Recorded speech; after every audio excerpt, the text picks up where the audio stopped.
Hi, everybody. Welcome in Friday night, October 6th, here with Johnny Gunn's Investigation, True Crime Lounge, Friday, October 6th. We're here for some more exciting things going on and some more stories. And hope you guys are ready to sit back and lounge out and enjoy. And how you doing, Becky?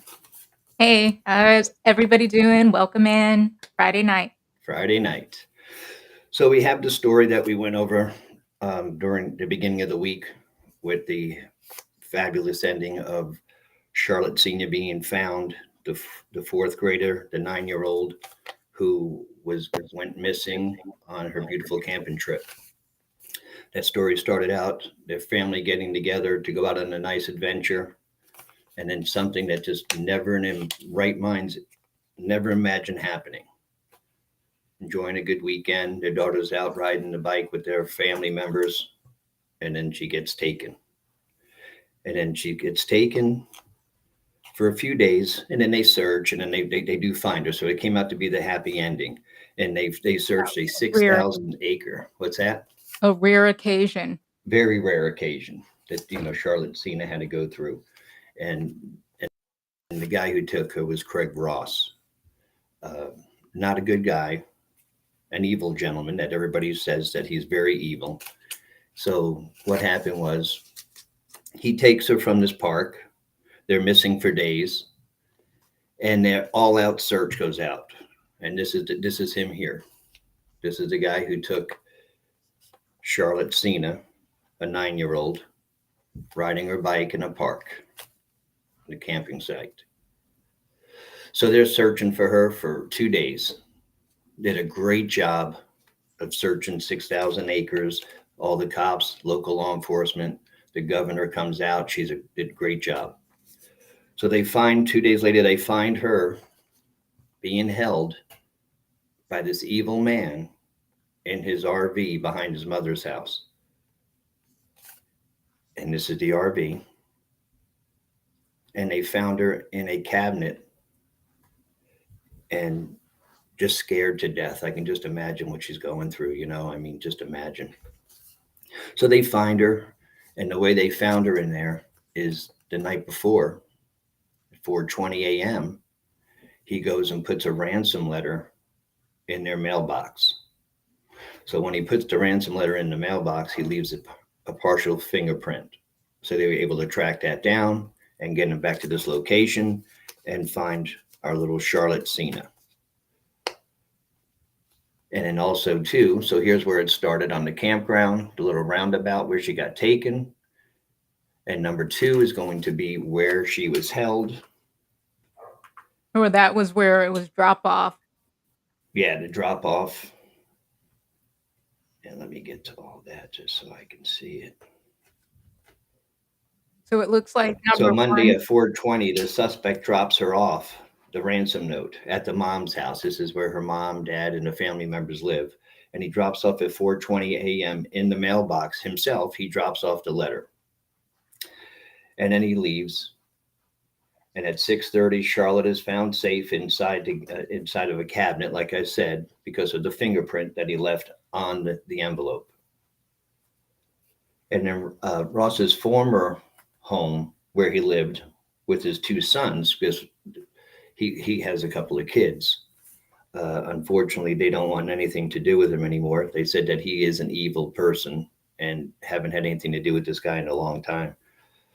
So they come in there and they arrest this guy. They find little Charlotte, and she's as safe as she can be. I mean, just imagine being held up for a few days without your family at 9 years old.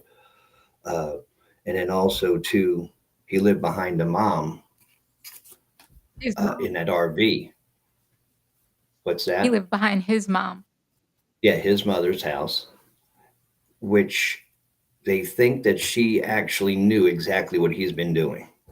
Okay, that she knew that she had Charlotte in the RV and was holding her.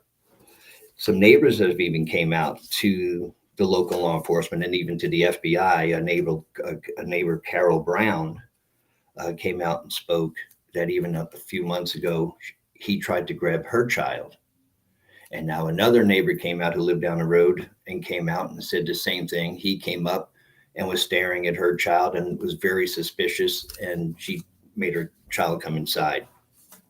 So there's a lot of things that are leading up with this guy in so many different aspects of taking these kids for his own sexual satisfaction.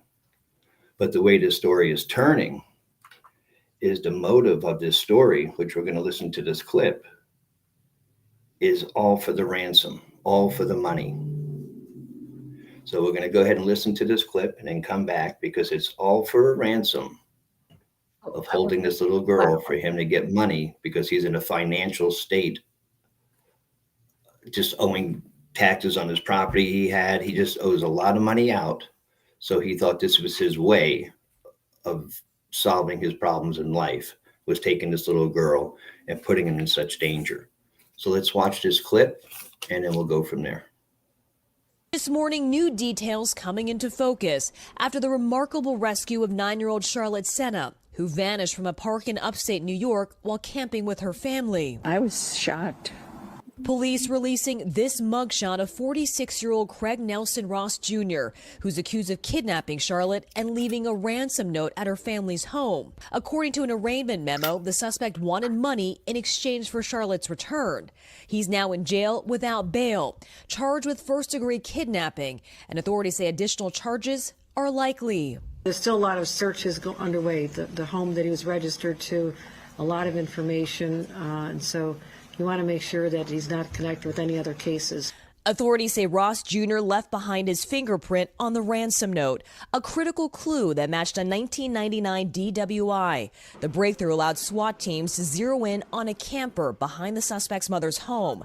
That's where they found the girl, hidden inside a cupboard. Investigators combing through the scene Tuesday, collecting evidence. She appeared to be outwardly physically unharmed at the time. Charlotte's family telling NBC News, "We are thrilled that she is home, and we understand that the outcome is not what every family gets." At least 400 people worked around the clock to find the fourth grader, including members of the Schenectady Fire Department. Fire Chief Don Moreno says the case was personal because Charlotte's uncle is one of their own. Everybody was concerned. Everybody was upset. The range of emotions were, tremendous, to shock, to anger. Now relief and gratitude, with Charlotte back in the arms of family. The outcome was great, and everybody's elated today. And the suspect's next court date is scheduled for later on this month. NBC News has reached out to his attorney, but we are still waiting for a response. Savannah? All right, Kathy, thank you very much. Unreal. Hey, thanks for watching. Well, it's always good when there's a happy ending like that, Yeah. So the way the stories always turn, we just never know where it's going to go. I mean, just the same way they go on a beautiful camping trip, never expecting the worst thing that can ever happen to a parent, which is losing your child to an evil person like him, an actual sexual offender. He's even been, he's had a go around with a lot of family members too, to where he's been known he sexually assaulted a 12-year-old family member, and just a lot of different things that come up about this guy. But his main objective now is what the new story is, what the breaking news today is. Charlotte Sena suspected kidnapper Craig Ross targeted the 9-year-old and held her for ransom after learning on her late grandfather Patrick Sena's fortune. Her grandfather got $2.2 million back in 1998 on a lawsuit settlement, which this is him here. And it was in 1998. This was him today. He did pass away in 2015. But back in 1998, he got in a sledding accident in a small town, Greenfield, and he sued him for $2.2 million and did win. So this psychopath knew that they had a lot of money. So he targeted this family from the campgrounds all the way, had the plan of taking this little girl and going for a ransom.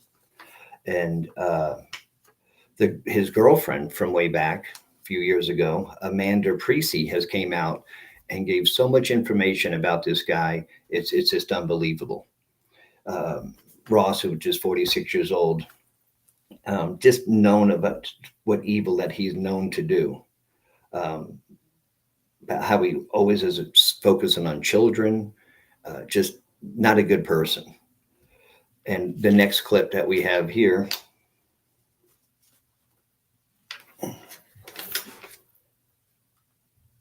Okay. So now that we have him in jail and they have all this new information coming out, Amanda Precy, his ex-girlfriend, which is 33, which was a former partner of Ross, believes that the father of three definitely did this for a $50,000 ransom for his financial struggles. He was definitely he lost his property. He owed back taxes, just so many different things building up. Then he had to go back and move in with his mom. And that's where he lived on that RV. So now the case is turned in so many different ways to where not only was it a sexual act of taking her from a sexual predator, but now it's turning into where that ransom letter was such an act of him targeting this family for the money of what the grandfather had and left them, and just such a twisting story. So now we're going to see exactly where this goes in the courts, because he is now in custody, has been in custody, and not going to get released. And as you can see this picture here, just a scary looking guy, especially to be holding a girl for so many days, not knowing what happened to her. We still don't know what happened Was to it a her, lot of days but or she is was it like safe. the next day or something? What's that? Was it a lot of days? Like how many days? 2 days. It was 2 days. It was Okay. out Saturday, then Sunday, and then they found her Monday. So that they worked, the FBI and the local cops and the governor of that town works unbelievable well. I mean, I can't believe how quick they found this girl and reacted so fast, because they searched 6,000 acres thinking they were going to find her there, which that park is still closed. I mean, they're still searching things and sending drones in there. And what are they looking for? We don't know. But this guy has been known in the community for some And terrible acts with children. Very bad guy. So he's off the streets, which is a very good thing. But now we wanted to bring to you today the twist and the turns of these stories of how it can turn. I mean, it's all for a ransom, knowing the grandfather had all that money. He passed away. No, he left it to the family and knew that he can probably get a quick $50,000 from these people and think he can get away with it, but he didn't. no, And now we have another story that we want to go into. And Becky's going to go over this story here with this little girl. She's such a precious thing. So everybody, I don't know if you're going to need tissues on this one, but this girl right here, it's going to really touch your heart on how people neglected this little girl, how she had to live on her own at 5 years old, well, on her she own. didn't have to live on her own. So this is the story of Zoey. Uh, Zoey Felix is her name. Right. So we're gonna go Zoey Felix. down to Kansas, Topeka, Kansas. This is where Zoey resided, in Topeka, Kansas. So Zoe is a 5-year-old little girl. She was precious. The whole neighborhood loved her. She did have a lot of instability in her life. So the neighbors got to know her a little bit better than what they probably should have, because she was kind of just running the streets, unsupervised by parents. So she had a lot of free reign. She didn't have any food, any stability. They didn't have utilities in the house. And the neighbors did know this. They also did contact the Child Protective Service in their area to inform them about what was going on with Zoe, but it just didn't seem to ever pan out. Like, there was never really any follow-up to bringing Zoe out of that situation that she was in. So Zoe lived in the house with her mother, um, Mhm. her boyfriend, and her mother's older sister. And this is the house that they lived in before her mother decided to throw everybody out, even her own 5-year-old daughter. And then they ended up living in a homeless encampment. A little 5-year-old girl is out on the streets. Okay. On her own. So, yeah. And going further, this is the person, the perpetrator, the alleged person that harmed Zoey to the point that he took Zoey's life. And I'm gonna go ahead and just run the clip so that you guys can Can you believe that guy? hear it for yourself. Hearing from the family of a 5-year-old Topeka girl who was brutally murdered.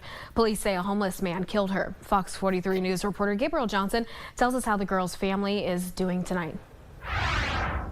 It has been a sad and frustrating day for those who knew and loved Zoey. Throughout the day today, people have been bringing by candles, teddy bears, anything to this crime scene to help remember Zoey's life. It's absolutely devastating. She just wanted love. She just wanted to feel love. She just wanted to feel accepted. She was the most sweetest, bubbly child that I ever came across. And she just loved everyone. I miss you. I love you. Amy Slusser, who was Zoey's step-grandmother, says she spent lots of time around Zoey. But unfortunately, it was in that time she began seeing red flags. No utilities were on over there. I knew the food was really low, that they didn't have much of that. I knew she wasn't getting baths. This led to multiple reports to the Department for Children and Families, as well as Amy getting more involved in Zoey's life. I took Zoey on several occasions. I've bought in her clothing. Me and my mom took her on some outings. We purchased her some toys. Tried to just show her that she was loved and that she was cared for, and there's a better life out there than one that she was being given. Slusser says when Zoey's mother broke up with her boyfriend, she kicked him, Zoey, and her older sister out of the house, leaving them all to live in the homeless camp where Zoey eventually died. If I would have known that that occurred, I would have most definitely been at the police station, DCF. I would have came over here. I had no clue till after the incident occurred. Slusser says Michael Cherry, who was arrested on first-degree rape and murder charges, was a friend of the family and lived with them in the camp. In South Topeka, Gabriel Johnson, Fox 43 News. Tonight we are hearing from the family. That's a friend that you don't want around your family, you know? No. That's a shame. That is a shame. And I don't understand. There's a lot to blame on this one. Children Welfare Services, the police. How do they go to a house? And she answers, the little girl. And they know that she has no electricity, no food. With no electricity, how do you cook? How do you go to the bathroom? How do you shower? You can't take, right then and there, they should have been pulled. She should have been pulled out of that house, but they neglected to do that. Right. So I The blame. whole community did kind of let Zoey slip through the cracks. Not kind of. Zoey slipped through the cracks of that community. And it resulted with her life being cut short in a brutal way. And the guy who murdered her lived with them in the home, babysat her constantly. So who knows what was going on, you know, in that house with this guy. But look how it ended. Yeah. But the neighbors all loved this little girl. As you can see, the neighbors always helped her. This little girl used to go to the neighbor's house and beg just for water. Right. And he would give her water, bathe her, give her food. Yeah, she didn't even So- have that, the essentials. Nothing. But I don't understand how the cops let this slip by, knowing there was no electricity in the home and knowing what the home looked like inside, and let a little girl stay there. Well, I think that there's going to be mean, look more where- investigation into what has transpired with this case. Hmm. So hopefully, Yeah, this is brand new. This is just coming out. Oh, the This is last just couple something now days, that we're getting into for the last couple of days. She's living in a tent, I mean, she's basically on her own, you know what I mean? Right. Living in a tent and with this predator who has to do what he did to her. You know, it's just Yeah, a sad little tragic. thing that we lost a little girl. And it's a bad thing too, because it goes back to living on one side of the track. You know, she wasn't, it just kills me that they just ignored this situation. You know, if it was somebody else with a lot of money, they would have been right on it, you know. They Maybe. just ignored this situation, I think. And I, you know, allegedly, but I think so, because they were called so many times to the home, something should have been done. This little girl should have been yanked out of there a long time ago. Yeah. It's a tragic story, And- though. And hopefully, And everybody said how happy she was. She was always smiling, always happy. What an attitude on her she had, you know, from what the neighbors said and all the friends. Yeah. The one neighbor's little granddaughter was her best friend out on the block. And they said, what a happy girl, even though the home she lived in and the unhappiness that she had to go through, she still showed happiness in life. Because that So, was her disposition, that was her attitude. She had a good yeah, disposition about life, and that was her life. So, she that was her didn't life. know the difference between, living a good life and the life that she was living because that was her Right. life. And this goes back to little children like this girl, but she's not here to get better from what she was taken from some guy in the life she lived through. The last story we did here with Charlotte Sena, at least this little girl was saved. You know Yeah, what I mean? there's a Now she happy has a chance to turn around. She definitely is going through some major therapy right now. They have doctors helping her out because it's such a tragedy she went through. It's an emotional situation. So she's getting help, Charlotte Sena too. So she'll come back into life a strong person as well. Yeah, This little girl never had a yeah. chance, you know. She So unfortunately did not. But that is not at what we all. do have for you guys tonight, and I hope that Yeah. you guys can enjoy some of this show, and, we will bring you some more information that we do get and that we feel like needs to be said. This story Yeah. about Zoe here is a very, it's not really popular, it hasn't really been, No. not a lot of views and attention to her story, but she is worthy of having a voice. And having people see what happened to this little girl and what she had to go through. And we wanted to bring you the other update on the new information out Mhm. today of, what's going on that case as well, because it's another shame that another little girl suffered, but now they have him in custody and Craig Ross will be sentenced and he'll be Oh, yeah, tried. he's gotta go through a He's got trial. to go through everybody. They have enough evidence on him where Well, we he's still have not to go getting through the out. trial. We do live in the United States. Oh yeah, definitely going through the trial. But we'll bring you all the updated information. We want to come to you today about the information of that ransom letter to where it was definitely towards the ransom and the money, towards the grandfather's money that he left and he had, and they did know that. So you guys have a great Friday night. We're glad we got to have you guys come in and join us for a while and enjoy these stories. And we will bring you as much as we can. And you guys have a great weekend. And remember, be safe out there. See you guys next time.